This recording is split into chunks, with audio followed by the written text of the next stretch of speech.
Hey, it's Lexi from Lexi Live. I'm here with poet and author Ned Wolf. Hi, Ned. Hello, Lexi. Nice to be here with you. Nice to be here with you as well. Ned has recently published in September his new book, Nandia's Copper. Can you tell me a little bit about the character Nandia? Yes. Nandia first emerges in the story as one of the elders in the Galactic Grand Council. So obviously, Nandia's copper is set in the future. She's one of the elders, and it turns out that she is assigned to a mission of tackling a viral epidemic that's laying waste the city of Giza on a distant planet. So she's clearly recognized as a woman who has healing abilities.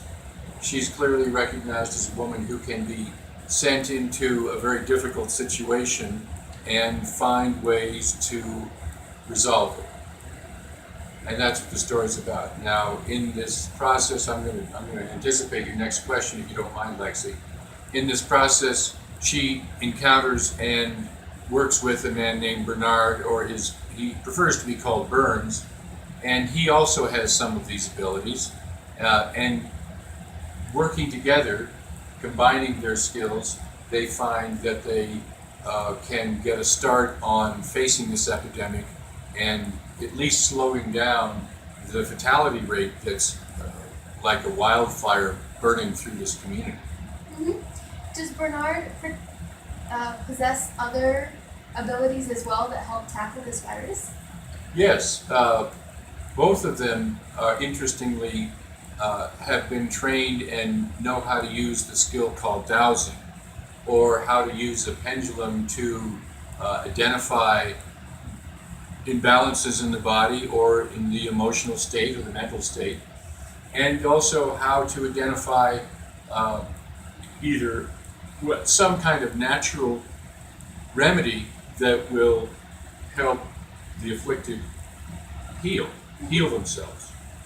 So they both have dowsing skills. They both also have telepathic skills, and that proves to be very helpful in being able to uh, work their way through the challenges they meet in the course of facing this epidemic. Now, Nandia also has another friend, and this other friend possesses another ability in the book. Can you tell me a little bit about that?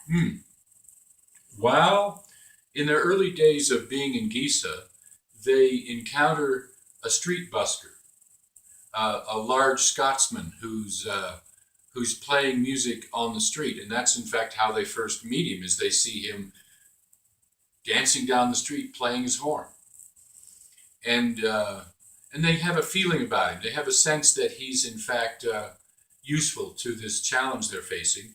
His name is Dunstan, and later on in the book, they actually get a chance to meet Dunstan, and they start working with him because they realize that he has an ability to use the vibrations of music to support healing. And in fact, his role ultimately turns out to be very pivotal in how the whole community turns around that situation from being one where an epidemic is killing off half of the population to everybody recovers from it. hmm So his musical ability turns out to be proves to be a very useful healing tool to the story as well. What instrument in the book does he favor? He has one instrument that he plays, other than using his voice as an instrument, and of course that's a very powerful musical tool as well.